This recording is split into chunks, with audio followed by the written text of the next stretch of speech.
kining mga ligo na to ba nga mga dili katoliko ato lagi ni permite na sila isgutan.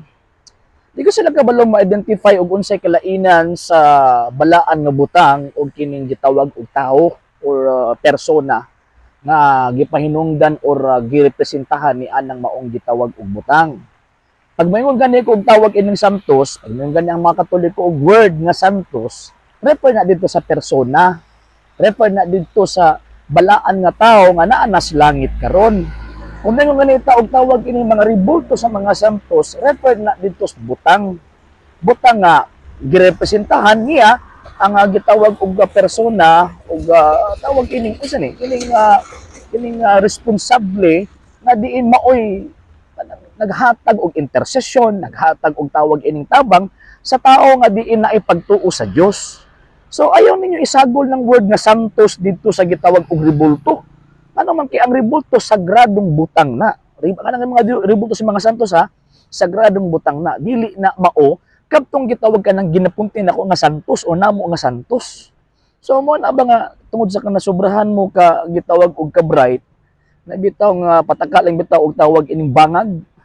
Mo na nga bisag unsa na lang ang tawag anang ipangyawit nga dili na maoy gitawag og gisandigan sa gitawag og basihan sa argumento og mga pulong. So tagaan pa nato ni sila og lain pang pananglitan para dali rin lang masabtan ang ako ang tawag ining punto de vista sa kalainan sa persona or tawag ining atong topic gani karon is about the imahen sa gitawag mga santos o persona o kining maong gitawag og girepresentahan o nagrepresentar ni anang maong persona. So tagaan ta mo og tawag ining pananglitan. For example, kini akong picture. Kini ako ning picture. So kini nga tawag ini nga butang picture ni RG Sino. Kini si RG Sino.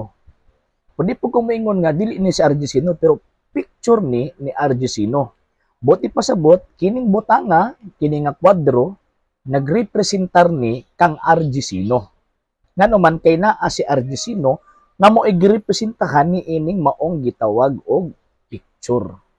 So, same po na sa gitawag og pagtuo nato mahitungod sa ribulto o sa gitawag og sa mga santos. Bali nang moingon ka nga mao ni ang santos wrong.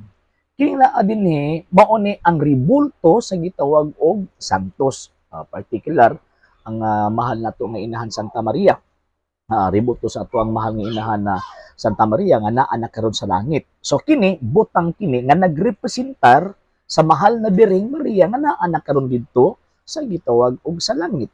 So ang amo ang pag-ampo wala nakadirekta sa ribulto kung dili nakadirekta didto sa gitawag og persona nga naman tungod kay ang makadawat og pag-ampo kadtong gitawag og persona dili ang ribulto. Pero nganong naaman tay gitawag og ribulto tungod kay ang ribulto gihimong gitawag og kasangkapan aron mahimong magamit sa gitawag og paghatag og pasidungog sa responsable or sa persona or sa santos nga among gipahinungdan ni ining maong gitawag og pag-ampo. O tagaan pa ta mog laing panaglitan. For example kanang ribulto ni Dr. Jose Rizal. Every November 30 ang tawag ining mga nangulo sa gitawag og gobyerno moadto sa plaza magbit-bit og bulak dito ibutang sa ribulto ni Rizal. Ang pangutana, ribulto ba ni Rizal ang gipasidunggan? Dili. Ang gipasidunggan sa gobyerno si Rizal.